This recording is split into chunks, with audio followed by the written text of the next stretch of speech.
ಭಾರತದಲ್ಲಿ ಸೆಪ್ಟೆಂಬರ್ 5ರಂದು ಶಿಕ್ಷಕರ ದಿನಾಚರಣೆ ಎಂದು ಆಚರಿಸಲಾಗುತ್ತದೆ. ಈ ದೇಶದ ಶೋಷಿತರು, ಮಹಿಳೆಯರು ಮತ್ತು ದಲಿತರು ಹಾಗೂ ಅಸ್ಪೃಶ್ಯರು ಶಿಕ್ಷಣ ಎಂಬ ಬೆಳಕನ್ನು ಪಡೆಯಬೇಕಾದರೆ ಅದಕ್ಕೆ ಪ್ರಮುಖ ಕಾರಣ ಜ್ಯೋತಿಬಾ ಫುಲೆ ಅವರು. ಈ ಶಿಕ್ಷಣ ದಿನಾಚರಣೆಯ ದಿನ ನಾವು ಜ್ಯೋತಿಬಾ ಫುಲೆ ಅವರನ್ನು ನೆನೆಯೋಣ. ಜ್ಯೋತಿಬಾ ಫುಲೆ ಅವರು ಸಮಾಜದ ಎಲ್ಲ ವರ್ಗಗಳಿಗೆ, ವಿಶೇಷವಾಗಿ ಮಹಿಳೆಯರು ಮತ್ತು ದಲಿತರಿಗೆ ಶಿಕ್ಷಣ ನೀಡಬೇಕೆಂಬ ಧ್ಯೇಯವನ್ನು ಹೊಂದಿದ್ದರು.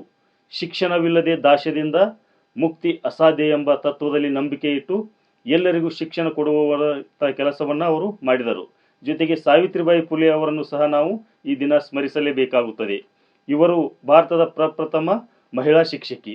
ಅಜ್ಞಾನವೇ ದಾಸ್ಯ, ಜ್ಞಾನವೇ ಮುಕ್ತಿ ಎಂದು ಹೇಳುವುದರ ಮೂಲಕ ದಲಿತರು, ಬಡವರು, ಮಹಿಳೆಯರು ಮತ್ತು ಅಸ್ಪೃಶ್ಯರಿಗೆ ಮೊದಲ ಶಾಲೆಯನ್ನು ತೆರೆದು ಶಿಕ್ಷಣ ನೀಡುವಲ್ಲಿ ಅಪಾರವಾದ ಕೊಡುಗೆಯನ್ನು ನೀಡಿದರು. ಅದರ ಜೊತೆಗೆ ಭಾರತದ ಮೊದಲ ಮುಸ್ಲಿಂ ಶಿಕ್ಷಕಿ ಎಂದೇ ಗುರುತಿಸಲಾಗುವ ಫಾತಿಮಾ ಶೇಖ್ ಅವರನ್ನು ಸಹ ನಾವು ಈ ದಿನ ನೆನೆಯಲೇಬೇಕು.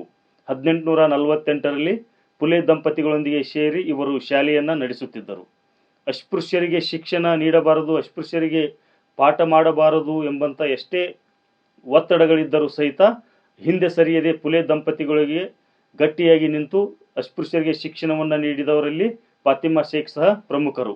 ಅದರ ಜೊತೆಗೆ ಸಾಮಾಜಿಕ ನ್ಯಾಯದ ಪಿತಾಮಹ, ಶಿಕ್ಷಣವನ್ನು ಸಾರ್ವತ್ರಿಕಗೊಳಿಸಿ ಉಚಿತ ಮತ್ತು ಕಡ್ಡಾಯ ಶಿಕ್ಷಣ ನೀತಿಗಳನ್ನು ತಮ್ಮ ರಾಜ್ಯದಲ್ಲಿ ಜಾರಿಗೆ ತಂದಿರತಕ್ಕಂಥ ಛತ್ರಪತಿ ಶಾಹು ಮಹಾರಾಜ್ ಅವರನ್ನು ಸಹ ನಾವು ಈ ದಿನ ನೆನೆಯಲೇಬೇಕು. ಇವರು ದಲಿತರಿಗಾಗಿ ಉಚಿತ ಹಾಸ್ಟೆಲ್ ಮತ್ತು ವಿದ್ಯಾರ್ಥಿ ವೇತನಗಳನ್ನು ನೀಡುವುದರ ಮೂಲಕ ಅಸ್ಪೃಶ್ಯರು ಸಹ ಶಿಕ್ಷಣವನ್ನು ಪಡೆಯಲಿಕ್ಕೆ ತಮ್ಮದೇ ಆದಂಥ ಕೊಡುಗೆಯನ್ನು ನೀಡಿದ್ದಾರೆ. ಮುಂದುವರೆದು ಶಿಕ್ಷಣವೇ ಸಾಮಾಜಿಕ ಸಮಾನತೆ ಮತ್ತು ಪ್ರಜಾಪ್ರಭುತ್ವದ ಅಸ್ತ್ರ ಎಂದು ಸಾರಿದ, ತಮ್ಮ ಜೀವನದುದ್ದಕ್ಕೂ ಶಿಕ್ಷಣ ಪಡೆಯಲು ಶೋಷಿತರನ್ನು ಪ್ರೇರೇಪಿಸಿದ ಡಾಕ್ಟರ್ BR ಅಂಬೇಡ್ಕರ್ ಅವರನ್ನು ಸಹ ನಾವು ಈ ದಿನ ನೆನೆಯೋಣ.